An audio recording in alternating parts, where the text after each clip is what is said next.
자, 지금 우리가 살고 있는 이 시대, 이 시대는 바울이 살았던 그 시대, 그리스 로마 세상과 다르지 않습니다.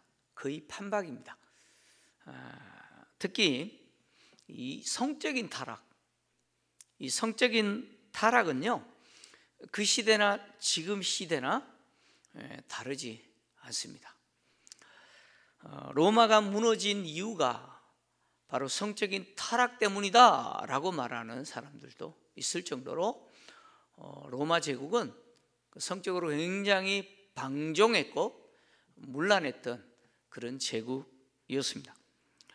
아프로디테 신전에서 신전 여사제들과 제의식으로 성행위가 거행되었고, 또 도시들마다 흔히 사창가라고 이야기하지 않습니까? 이런 공창이라고 부르는데 이런 것이 운영이 되었던 그런 세계가 바로 그리스 로마 세계였습니다. 에베소라고 하는 도시도 마찬가지였습니다. 에베소라는 도시가 공적으로 공창을 운영했습니다. 지금으로 이야기하면 오해는 하지 마십시오. 김포시가 그거 안 해요. 김포시가 마치 그런 걸 운영하는 것처럼 그러니까 아예 도시가 그것을 운영했습니다. 그래서 에베소에 가면 성지순례 가신 분들은 보셨습니다만은 세계 최초 광고판이 있습니다. 광고판이 있어요. 최초 광고판입니다. 자, 그림을 제가 보여주는데 저게 돌 위에 발자국이 새겨져 있죠. 저게 무슨 광고판이냐면 공창이 이곳에 있습니다라고 하는 공창을 홍보하는 광고판입니다. 사창가를 홍보하는 광고판인데, 근데 왜 발 모양이냐? 저 발 사이즈보다 작은 남자는 못 들어옵니다, 이런 겁니다. 저 발 사이즈보다 큰 남자만 들어올 수 있습니다, 이렇게. 세계 최초 그러니까 사창가를 홍보하는 광고판입니다. 그러니까 에베소라고 하는 도시는 그런 도시였습니다. 그러니까 에베소라고 하는 도시는 성적인 타락을 부끄러운 줄도 모르는 도시였습니다. 이런 도시에서 예수를 믿고 주님을 따르는 성도는 어떻게 살아야 되느냐라고 하는 내용이 오늘 우리가 읽은 이 본문의 내용입니다. 우리가 5장을 다루지만 사실 4장의 내용도 마찬가지입니다. 4장이 우리를 하나님이 하나로 부르셨다, 성령이 하나 되게 하셨다, 그리고 또 이방인들이 행하는 그 허망한 행위, 욕심을 쫓아서 행하는 그 더러운 행위에서 우리를 건져내셨다. 그래서 더러운 말을 하지 말고 거짓말을 하지 말고 이렇게 살아야 된다라고 이야기를 합니다. 왜 그렇게 살아야 되느냐? 그 이유가 이제 1절 2절이죠 우리는 하나님의 사랑받는 자녀라는 것이죠. 바로 예수 그리스도께 사랑받는 자라는 거예요. 그래서 주님이 우리를 위해서 어떻게 하셨어요? 십자가의 죽으심으로 희생 제물로 당신을 드리심으로 우리를 어떻게 했어요? 하나님의 자녀 되게 하셨고 하나님과 그리스도께 사랑받는 자가 되게 했다는 거예요.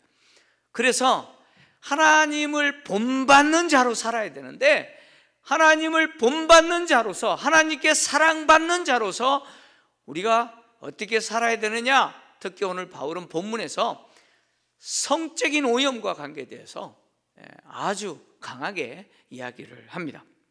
오늘 3절 4절 같이 읽겠습니다. 시작. 음행과 온갖 더러운 것과 탐욕은 너희 중에서 그 이름조차도 부르지 말라. 이는 성도에게 마땅한 바니라.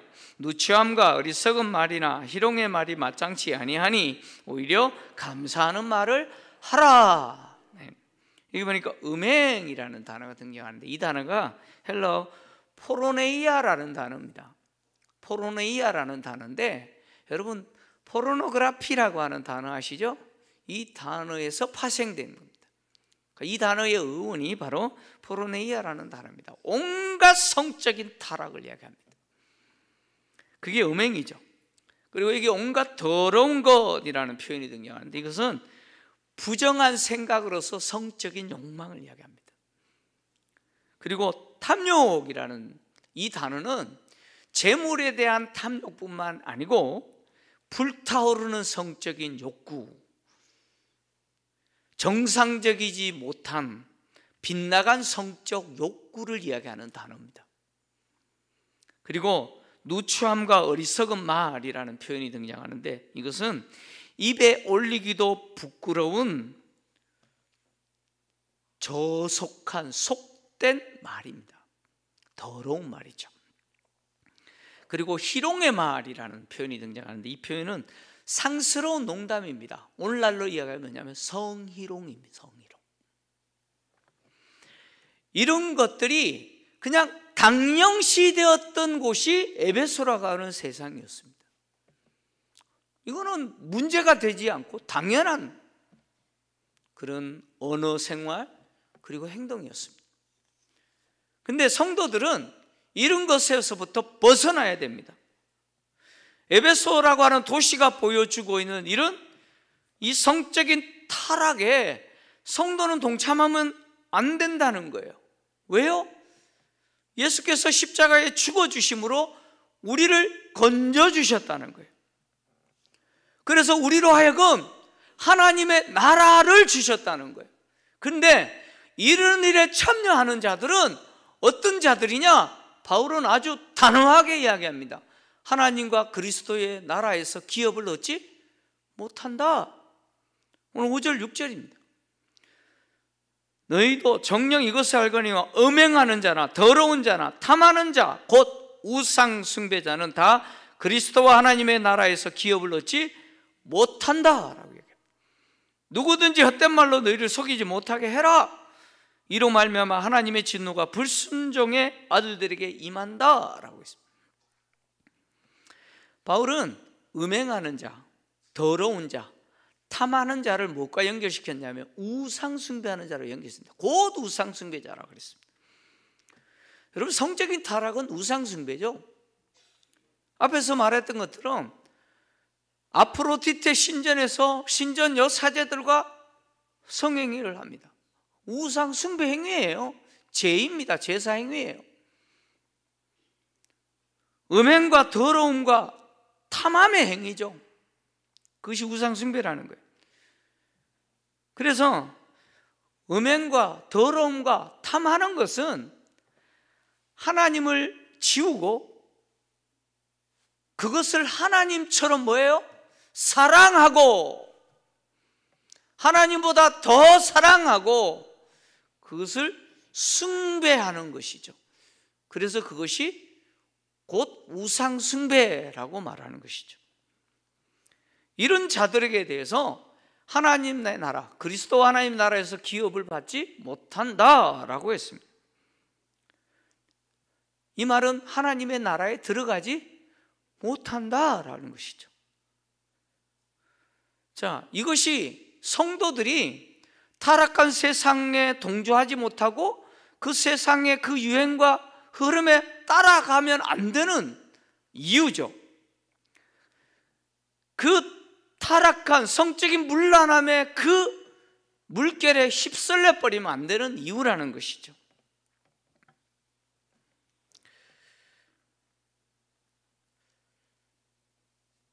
우리가 예수를 믿는 것은 우리가 선한 사람이기 때문에 예수를 믿게 된 게 아니에요. 그죠? 우리도 원래 그런 사람이었어요. 근데 하나님이 우리를 불쌍히 여기시고 우리에게 뭘 주셨느냐? 믿음이라고 하는 것을 선물로 주셨잖아요. 그죠?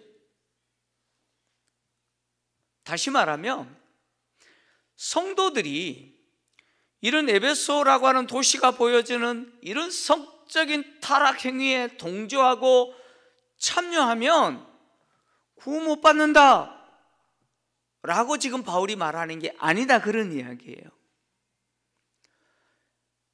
성적인 그 문란함과 그 타락의 흐름에 동조하고 휩쓸려 가지고 그렇게 살아가는 자는 성도가 아니죠. 성도가 아닙니다. 그래서 결론적으로 하나님 나라에 들어가지 못하는 것이죠. 여러분, 구원 취소된다는 이야기가 아니에요.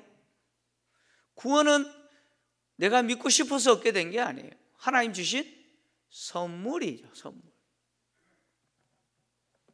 때문에 성도는 세상이 우리에게 하는 그 말에 속으면 안 된다는 거예요.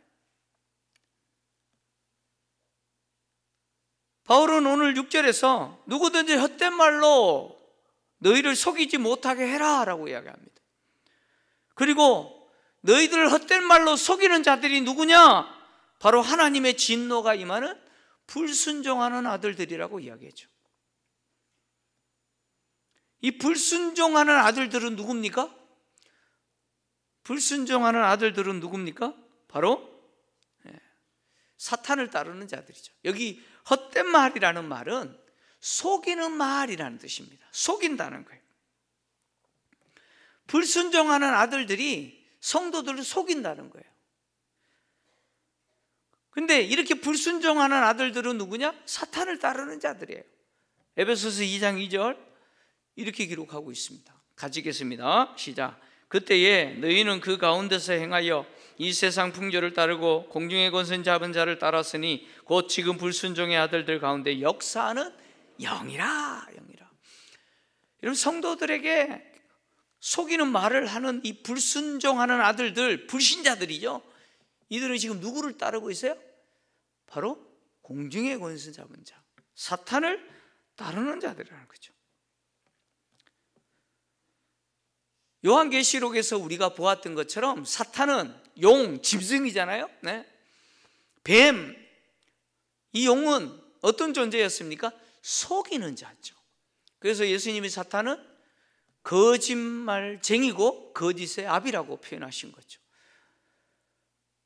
끊임없이 불신자들은 성도들을 속여요. 거짓말을 해요. 성도들에게 그렇게 말하는 거예요. 교회 가라. 예수 믿어라. 근데 예수 믿기 전에 가지고 있었던 그 행동과 습관, 그거 왜 버리냐? 그거 왜 버리냐는 거예요. 저희 아버님께서 제가 중학교 1학년 때 예수를 믿기 시작하셨어요. 예수를 믿기 시작하시면서 이제 뭐 큰 집에서 맨날 제사 드리잖아요.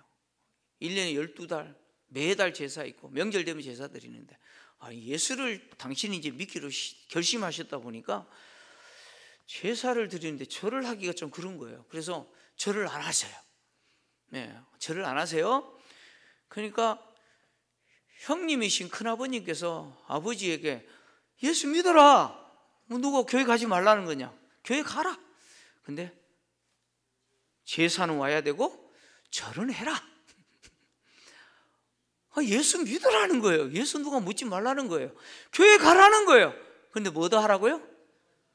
제사도 좀 절하라는 거예요. 세상은 그렇게 이야기합니다. 누가 교회 가지 말라는 거예요. 교회 가라는 거예요. 근데 예수 믿기 전에 가졌던 행동과 그 습관, 그거 버리지 말라고 이야기하죠. 자기들처럼 하라고 이야기하잖아요. 그죠?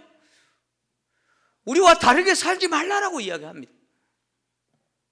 에덴 동산에서 뱀이 하와를 유익하여서 선악을 알게 한 나무의 실과를 먹게 해요 하나님의 진노의 대상이 되게 만들어버렸던 것처럼 지금 불순종하는 아들들, 그로 인해서 하나님이 진노가 임하는 그 아들들이 성도로 하여금 뭐예요? 아니, 예수는 믿고 우리처럼 황제도 숭배하고 아니 우상도 숭배하고, 누가 그러잖아요.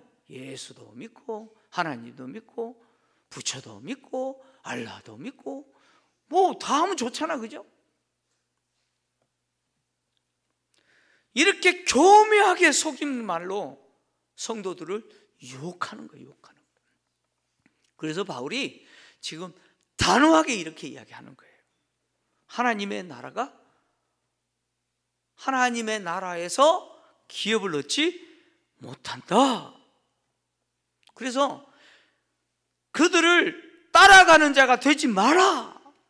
그들의 일에 참여하지 마라.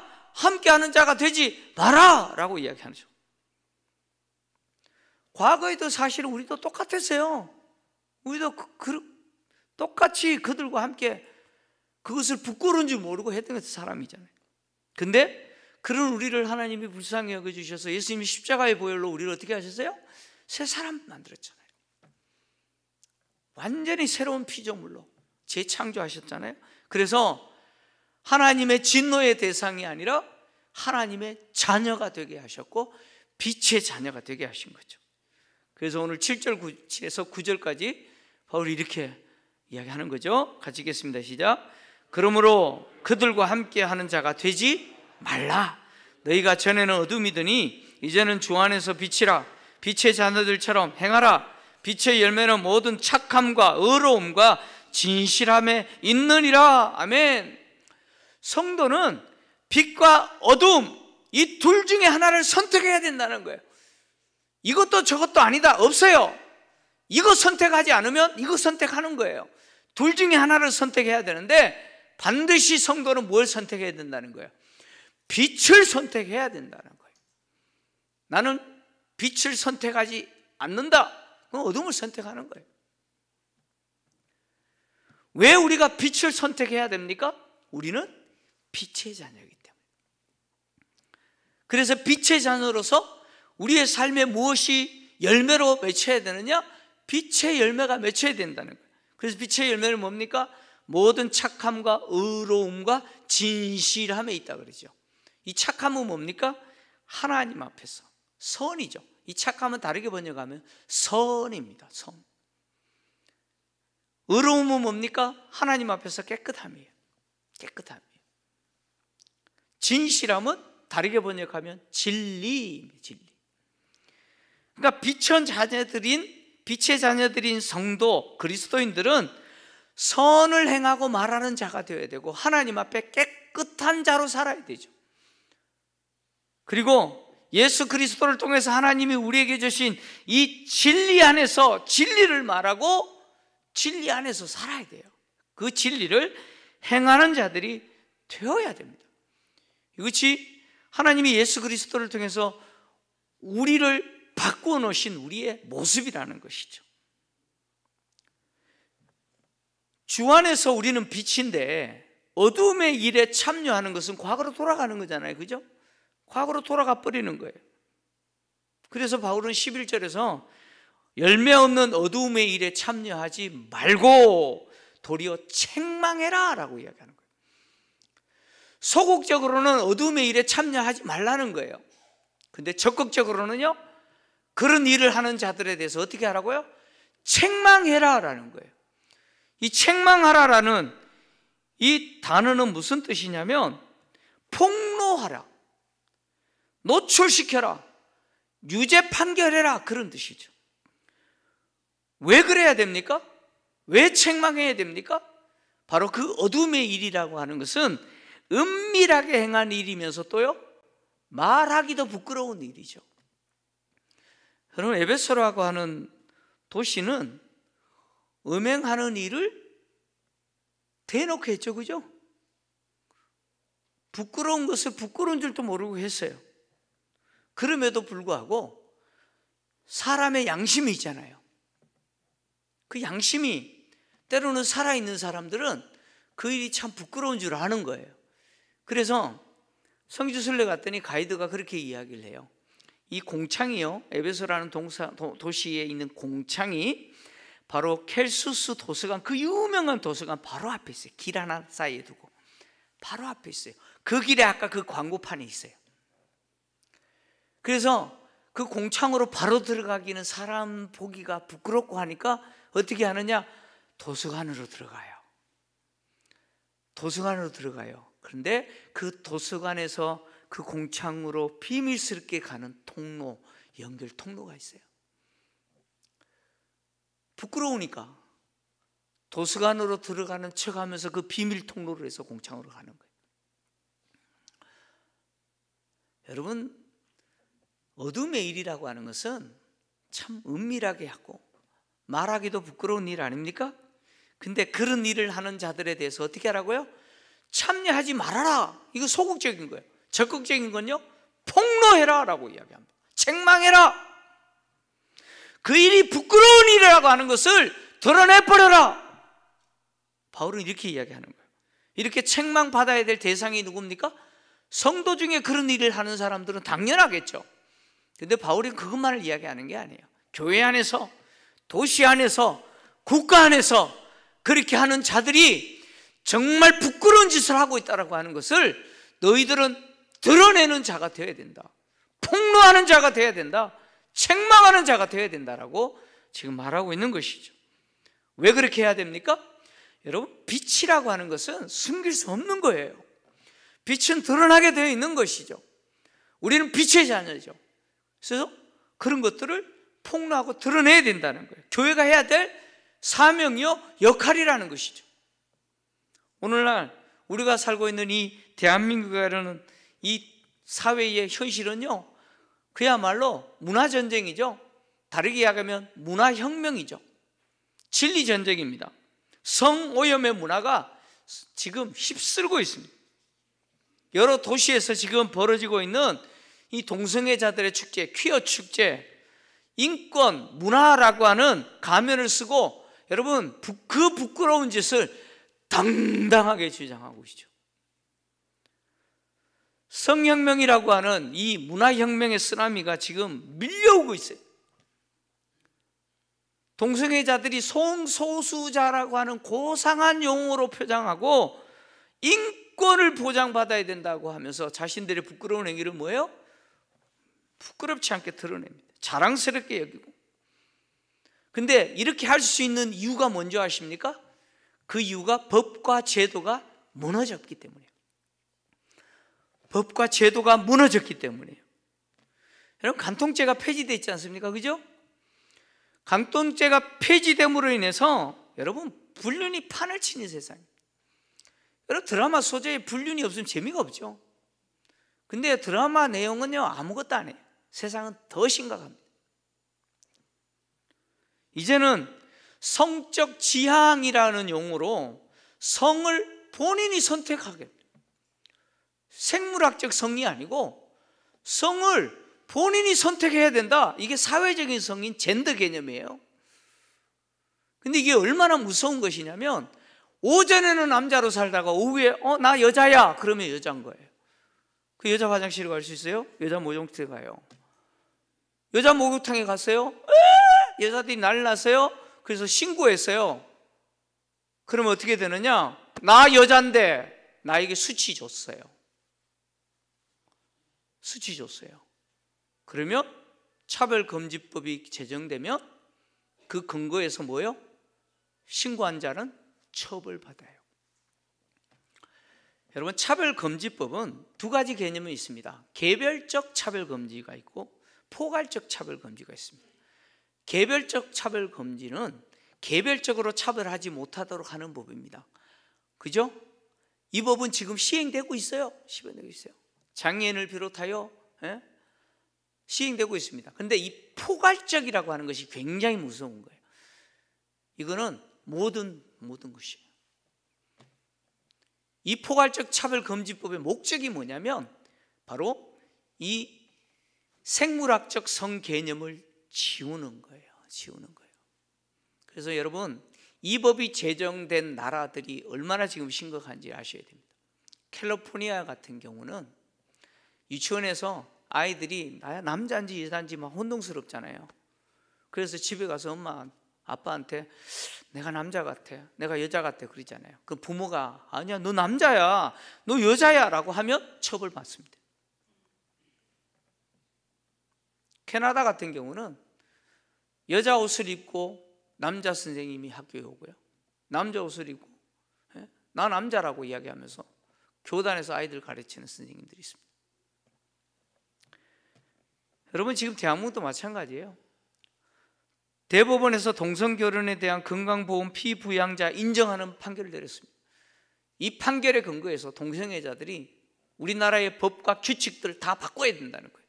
우리를 인정하고 차별하는 모든 것 조항들을 다 없애고 우리에 대해서 비난하는 모든 행위에 대해서 처벌하도록 해달라고 지금 실력을 행사하고 있죠. 지금 그런 법이 제정된 나라들은요, 심각합니다. 심각해요. 법을 만드는 국회와 공직자들이 그들의 눈치 보느라고 지금 정신 못 차리고 있어요. 법은 만들기는 쉬워도 그 만들어진 법을 없앨 수는 없어요. 여러분, 포괄적 차별금지법이 제정되잖아요. 그러면 이 법이 잘못됐다고 외치면 어떻게 되죠? 네, 구속되는 거예요. 그 법을 바꿀 수 없어요. 왜? 바꾸는 주장도 못합니다. 못해요.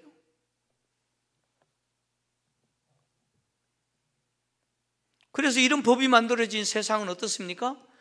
여러분, 동성애자 목사가 등장하는, 게이 목사가 등장해요. 내가 게이가 된 것은 하나님의 은혜였습니다. 뭐 이따올 소리를 자꾸. 지금 심각합니다. 근데 지금 우리나라는 그래도 감사하게 아직도 뭐예요? 기회가 있는 거예요. 기회가 있는 거예요. 그러나 너무 절망적입니다.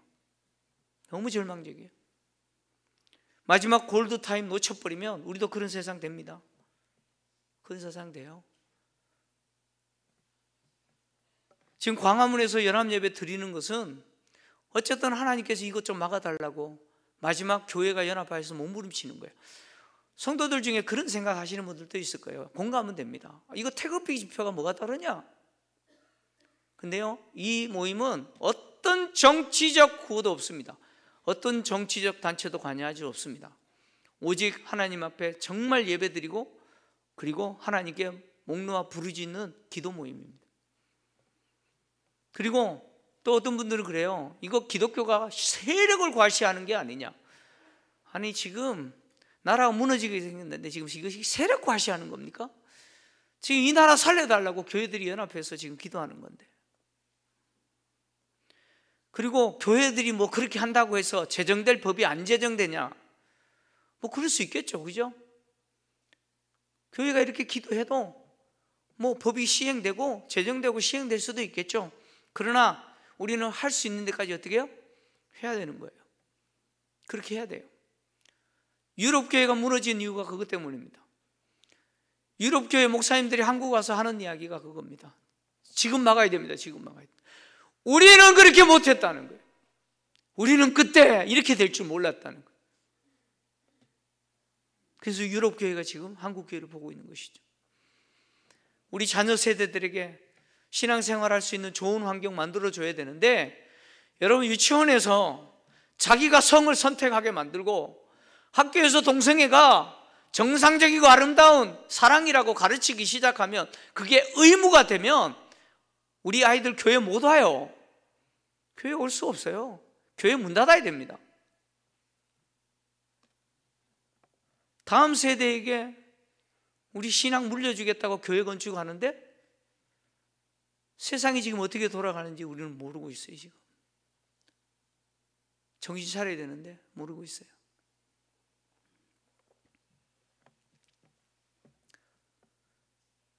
우리는 지금 기도해야 될 때고, 지금이 골드타임이라고, 마지막 막을 수 있는 마지막이라고 생각하고 목소리를 내야 되고요.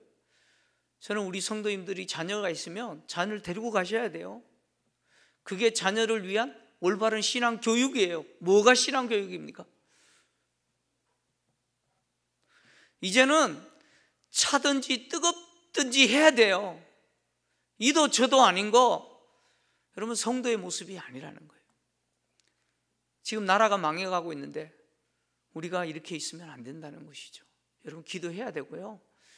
다음 주는 성찬 예식이 있어서 저도 청년부 예식까지 끝나고 저도 전철 타고 갈 거예요. 가야 됩니다. 이거는 정치운동 하는 게 아니에요. 하나님은 이 나라를 살려주시도록, 진짜 한국교회를 살려주시도록 우리가 정말 눈물로 기도해야 돼요. 우리 자녀들 생각하면요, 잠이 안 와요. 잠이 와요? 남자 며느리 맞이하고 여자 사위 맞이하게 되는데 지금 잠이 옵니까? 여러분 기도해야 됩니다. 깨어 기도해야 됩니다. 이 나라 살려달라고. 기도하신 저와 여러분 되시기를 주의 이름으로 축원합니다.